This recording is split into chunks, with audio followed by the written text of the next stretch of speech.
And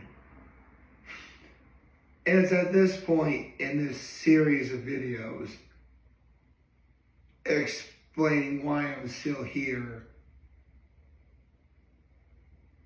It's usually the point where I do a little bit of housekeeping, let's say, because with each year I tell this story, there's always something that I forget to say in the previous two videos, or I word something differently in the previous two videos. Really just a follow-up. Again, like housekeeping.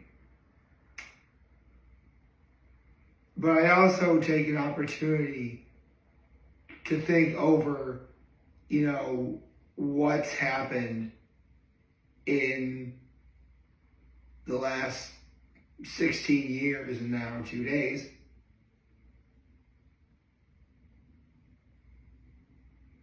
Actually, it'd be 16 years and 1 day. Right, 2 days would be tomorrow. 16 years in 1 day, and compare that to then, and ask myself, is there anything that I can look finally back on? And one thing that hasn't changed even a little bit is my overall thoughts of being in that special education room, being with those faculty. And on that front, my thoughts haven't changed at all. I hated it. And chances are I probably always will. To put things into context, the special ed teacher from when I was in 7th and 8th grade was either she was single or she was going out with someone. I don't know. I already didn't like her, so what would I care about her personal life for? It was when I was in high school. Starting to clear up a little bit. It was when I was in high school when that teacher got married and obviously went by a different name. To this day, I could not possibly tell you what her married name is now. But that's okay, because remember, I hate her. So why would I care what her name is now? Especially when, again, if you recall what I said on Friday's video, I said that it was that teacher that pulled me out of that English class for having called that one student a retard, and therefore that one girl I liked picked the other guy over me. So, needless to say, I haven't seen that teacher since I graduated from the middle school, and that's probably a good thing. In terms of the special ed teacher in high school, she was the one I mentioned on Friday's video, where I looked in my old high school yearbook and I saw that she had the fakest looking smile. I mentioned on Friday that, midway through junior year, it was very evident I didn't really need to be in that room anymore, and how my senior year was the best by comparison, because again, I'm no longer in special ed, so, senior year, which really was great by comparison. Frankly, it makes me wonder why the last, 5.5 years couldn't be that good too, But I digress. There would be times during my senior year where, changing classes, because, we had a block scheduling at Horseheads, like 5 classes, an hour and 20 minutes long each, roughly. And we would, walk from, classroom to classroom in the 7-8 minutes we had to get to our class. Sometimes that teacher would see me in the hallway and she would say hi. I was so bitter about being affiliated with the special education program and the faculty involved that when that teacher said hi to me, I completely ignored her and pretended she didn't even exist. Because when you think about it, I should have never known she existed. Again, I haven't seen that teacher since high school, and it's probably a good thing. Really, any special education teacher affiliated with that program when I was in Horseheads, I haven't seen. Of course, if I had, believe me, I'd have a few choice words to say. It'd be like the Festivus episode from Seinfeld, Like, I got a lot of grievances and you're going to hear about it. That's exactly what would happen. I can tell you something that'll have attention a little. So, in terms of the special education program, there really is nothing I can say that was good, aside from what I mentioned on Friday, where the faculty I had to put up with were bad. But again, I really do believe with all my heart and soul that there are good people out there that, want to do that and really do care. Those are the kinds of people that do matter. Which brings me to one thing I can definitely look fondly back on. It's all the people I met and was affiliated with when I was never in the special education room. I mean, I wasn't in that room all day, obviously. I still had classes. I still met a whole bunch of nice people. And there were good teachers also. Seriously, I really could, in terms of teachers, I could go over to veritable who's who of veritable ghosts when it comes to the teachers I had. I mean, I used to do a series of videos called Class in Session, where I talked about all the classes that I took. And, I meant, and in each of those classes, the one thing that I probably could have done a better job of talking about were the people I met.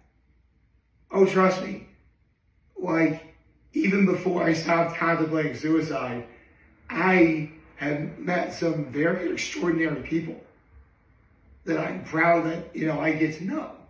And that's great. I love that.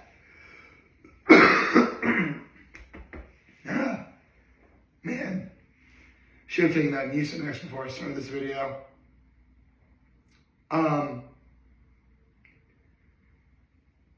And it wasn't always great. I mean, sure, of course I ran into people who at the time really weren't the greatest or the nicest. Sure. I mean, listen, it's a big world out there. Not every person you meet is going to be a nice person. Of course I know that. But whenever I, happen to come across anyone who was, less than nice, for one thing, it said, okay, maybe I really shouldn't affiliate myself with that person. Or in other instances, depending on what that not nice person's known for, it really gave me all the more incentive to be better. And because of that, I like to think that, I made some pretty solid choices in life. I've never done drugs. I've never abused alcohol. I mean, I do have a drink every now and again, but, I have a list of rules, when it comes to, alcohol consumption. For example, don't feel overly emotional going in one way or the other. Don't be too happy, don't be too sad, don't be too angry, etc. Because your emotions are going to run wild even further if you're drinking. What else? Never drink alone. That's a big one. Only have one drink if I am going to drink. If I am going to break that rule, somebody else better be paying. Obviously, don't drink and drive, etc. I actually, and I talked about this in my class and session videos, which is actually the last video I ever did of that series. My community college level course, Perspectives in Drugs.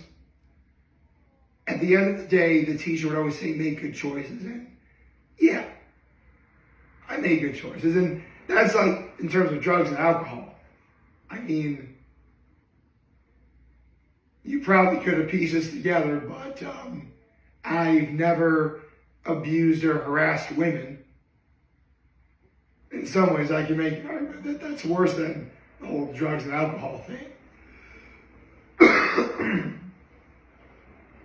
Never, I never had underage sex. I never got a girl pregnant. I don't have any STIs. A shotgun is never brought to the back of my head.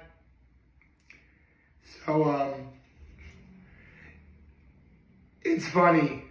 Normally when guys are about to go out and say, dads, lock up your daughters, we're going out, you wouldn't need to lock up your daughter with me. If, God willing, I was ever in a relationship or on a date, if anything, that father would have to worry about what his daughter would do to me. Okay, that's how not worried they should be. And those are the sorts of things that, while not ideal for some, really do pay dividends. Because every now and again, I'll run into people that I know, or just in terms of yesterday even, a dear friend of mine posted a really nice compliment on my Facebook. That's awesome. And it's like I said earlier, it's the people who matter. And I've met some extraordinary people over the years. And speaking of which, I mentioned in Friday's video that it's the voice, I swear. In Friday's video, I talked about how, I was snitched on when I said I was going to kill you to those kids, or I was snitched on when I called that kid a retard, and thus causing that one girl to choose the other guy over me. In terms of the whole, being mean, the kids being mean to me, so I said I'm going to kill them, I forgave them. I'm not mad at them anymore. There really isn't much of a point. Each and every single one of those kids, I'm sure is living a pretty happy and decent life. And you know what? Good on them. I'm not mad. In fact, believe it or not, some of those guys I've actually reconnected with. And, full stop, they probably forgot all about that. But that's okay. I forgave them. And it's not like they did anything else that was bad in all these years. So there really isn't any point in being mad at them anymore. Same thing with the kid who snitched on me when I called him a retard. You know, he was someone that, admittedly, we always never really saw eye to eye, but I really did always respect him, and we reconnected too. He actually recently got married. You know, beautiful wife. I met her. She's a lovely person. You know, I'm happy for him. Actually, full stop. Yesterday I was at a wrestling tournament to see a friend of mine's kid wrestle. Actually, two friends of mine's kids wrestle. And that kid, who I called a retard all those years ago, who snitched on me, he's a referee now for wrestling. He also wrestled too. So, that's cool. I mean, I think it was him. It looked like him. So maybe it was him. I don't know. It looked like him. In terms of that first girl, it really broke my heart. You know, choosing the other guy over me. You know, I'm not mad at her at all. Because, I mean, at first I was. In fact, I was so mad at her. Especially when, okay, I kid you not, like, the guy she chose over me, he broke up with her, and, you know, he then later wanted to get back together, so they did, which, in hindsight, probably was a red flag. And I do remember being so mad at her that, you know, it really was also my first instance of, oh, forget her, you know, she doesn't want me, then forget her. Again, I really can be a really petty person or a bitter person when the mood strikes me. But I'm not mad at her anymore. There's no point. I mean, she's married to a completely different person. You know, never met the guy, but he seems nice, I guess. She has 2 kids. I say let it be. And when I think about it, if she had dated me back in 8th grade, I really don't think much would change. I mean, I'm sure she would have completely dumped my ass if she found out I was in special ed. And also, I mean, I still think she winds up being married to the man she's married to now. I really don't think any of that would have changed. It's just if her kids were to ever ask the question, you know, did you date anyone before, you know, she met their dad, she'd be saying my name instead of, you know, that other guy's. So, take that what you will.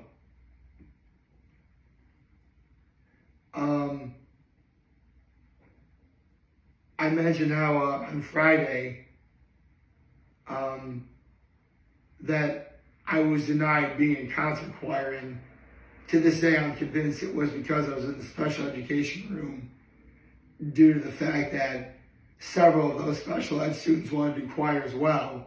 So for scheduling purposes, they figure, why not group us all together? So not even putting me in, you know, why put me in concert choir if they want to group me together with them?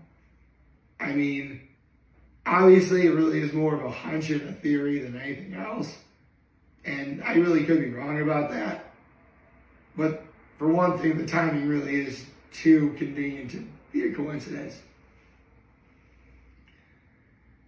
And also, you know, that teacher said I wasn't, you know, mature enough to be in that choir.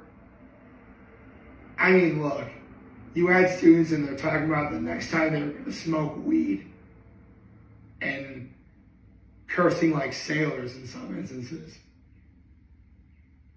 I do none of those things, so again, I find the whole maturity thing to be kind of bullshit. I mean, not to mention, like, that teacher really lost tenure because,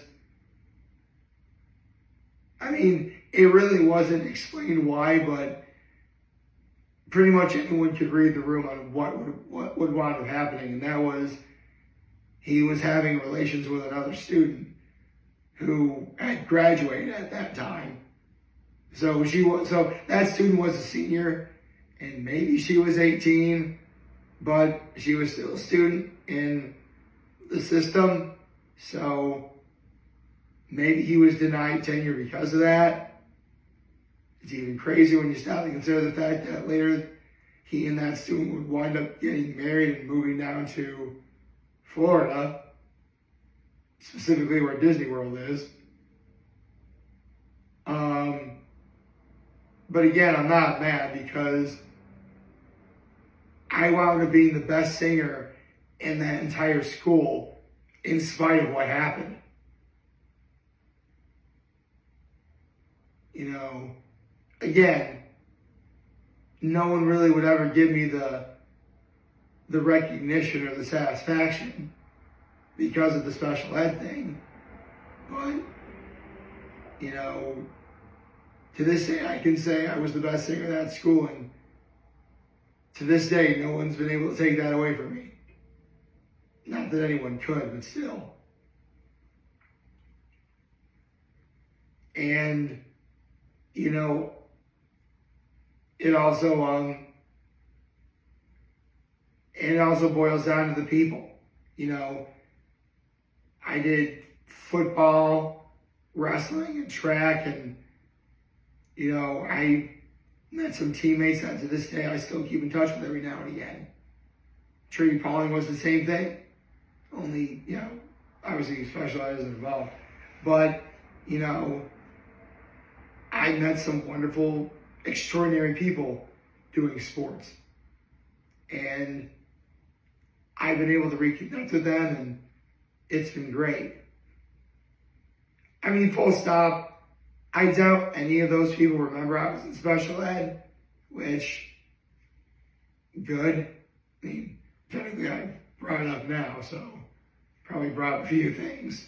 But it was necessary to tell the story, so if it winds up biting me in the ass, then you know at least I told my story. And I mean, I mentioned in the past, you know, I'm mad at my parents. I really was mad at my parents for putting me in special ed. Here's how bad it was. I mean, I didn't really realize how significantly bad this was until I got to Gettysburg College. About 2.5 years, obviously, removed from being in the special education system. You know, obviously, you know, Horsehead's pretty obvious what the reason was. But at Trinity Pauling in Gettysburg College, you know, I met some nice people that I became friends with. You know, not to mention in Trinity Pauling, I won the Sean McKay Award for cross country. I was able to stand on stage in front of all the student body, you know, my brothers, you know, they're applauding me winning that award. You know, I never got any of that at Horseheads. So, you know, where was the disconnect? Well, again, special ed. It wasn't until I got to college that I pieced it together, and I was mad at, you know, my parents, because it was my parents who had the final say of whether or not I belonged in there. I mean, I certainly was never going to do that to myself. And, you know, a school simply can't just put a student in there. You know, they need permission from somebody, i.e. my parents.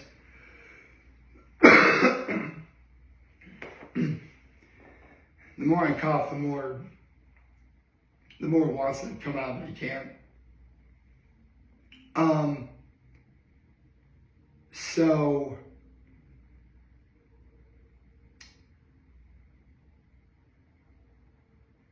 in many ways, I was so mad at my folks that there was about a 2.5 year period of time when I would actively refuse to say I love you to my mom and dad. If they were ever to call me on the phone, tell me they love me, or they said it to my face, I would say, okay. Wouldn't even say it back to them.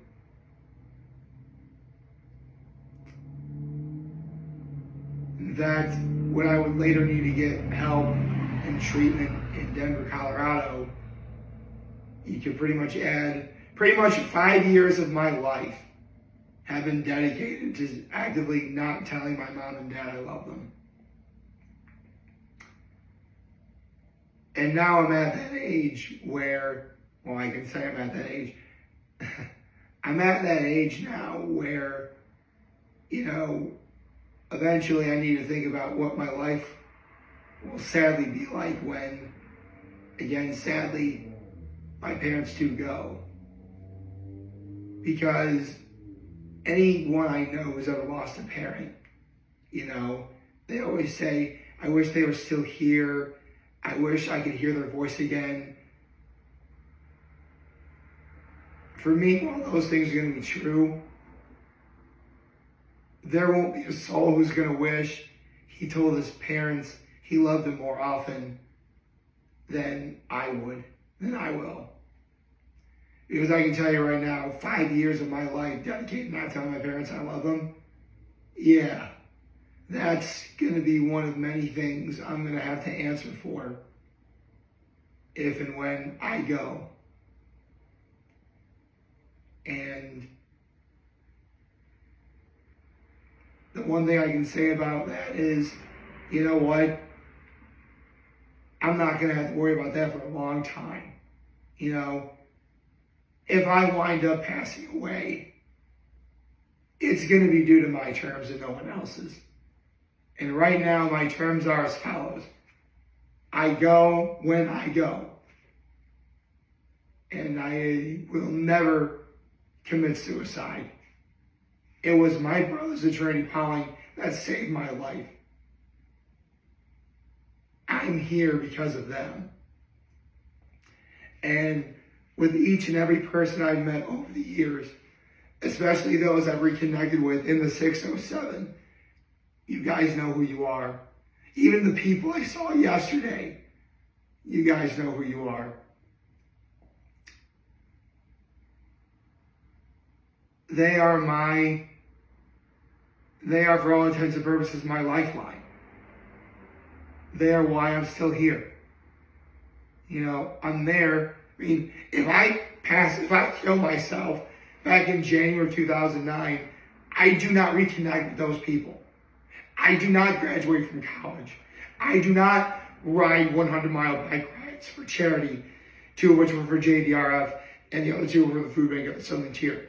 I do not run 4 full marathons, plus, a Red Baron, not to mention Turkey Track 5Ks, the St. Patrick's Day 10K in 2019. I don't accomplish any of that. I don't witness my brother falling in love,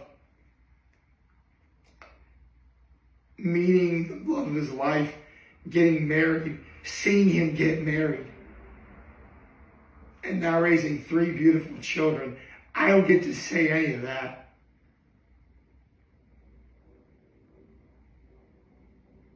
But if I go, but it doesn't matter because I didn't do it. I'm here still. And I got to see, do, hear, whatever, all that. And,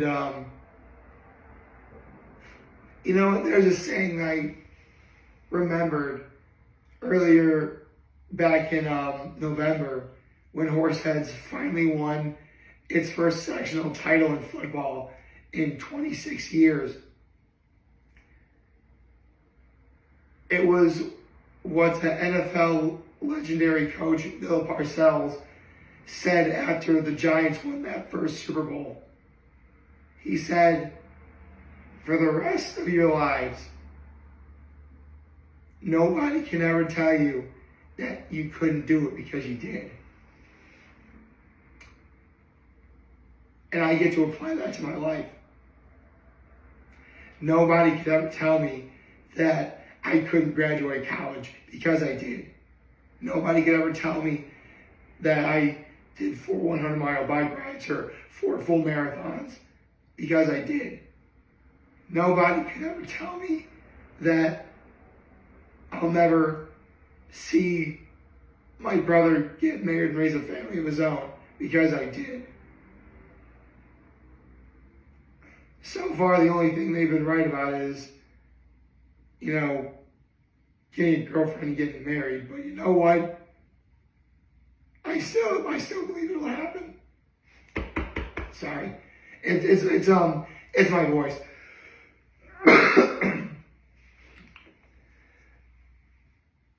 I still think it's going to happen someday. I still believe that, I will meet someone, fall in love, and get married. I think it really will happen. And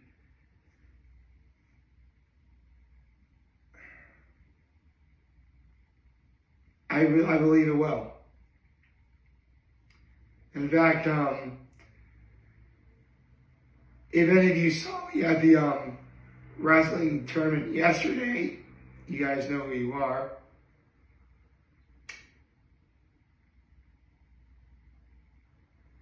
There is one person I saw who I think is the ultimate reason why I'm still here. But again, that's just a theory. Oh, sorry. My Facebook is on the, my computer literally is right over there, and my Facebook is active, and someone just posted something. I should probably post this video too so I can get to church on time. It's just about 20 after 9. Church doesn't start till 10:30, but I don't know how long this video is going to upload. It has been all great. Again, I've gotten my heart broken several times after the fact, including possibly by that person who I alluded to a minute ago. And not to mention this past week really wasn't ideal, but I still got to say I lived it. So there's that. I got to bear witness to the good, the bad, and the ugly of the last 16 years in one day. And that reminds me, yeah, it is very possible that when Andrew Weinstein had killed himself, it very well could have been on, midnight today on December 15th. But to this day, no one really knows when. Not to mention, this series of events starts to take place on December 14th. So that's why the 14th is, the start of that time. And how very interesting. It was 16 years ago yesterday that I went to my first dual meet tournament. And now yesterday, 16 years later, I got to watch another wrestling tournament. Which reminds me, Horseheads has a lot of really great prospects. There are 2 I saw yesterday that I really think are going to go the distance. And not to lead the witness, but I could see both those students going to Trinity Pauling. Frankly, it is on my bucket list to send students from the 607 to Trinity Pauling as a means of give back. Ideally, yeah, I'd like them to be from Horseheads because that's where I went. But if they were from Elmira or Corning, listen, If anyone from the 607, Elmira Heights, Elmira, Horseheads, Corning, Big Flats, whatever. If any of them want to go to Trinity Poly, no one would be more shocked, happy, nor would anyone fight for those students more than I would. And I get to say all of that because I'm still here.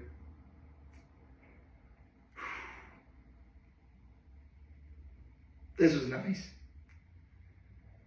So at this point, there's still 2 more videos I gotta do, but I need to save them for next Friday because I need to really talk about, another significant thing that happened in regards to why I'm still here. But for now, I'm very humbled I was able to share this with all of you today. I'm hopeful that we all have a wonderful, wonderful day. I hope you take this story and use that for your lives. And remember, if any of you want to talk or chat, well, I'll be here to listen. So please take care, and as always, make good choices. Have a nice day.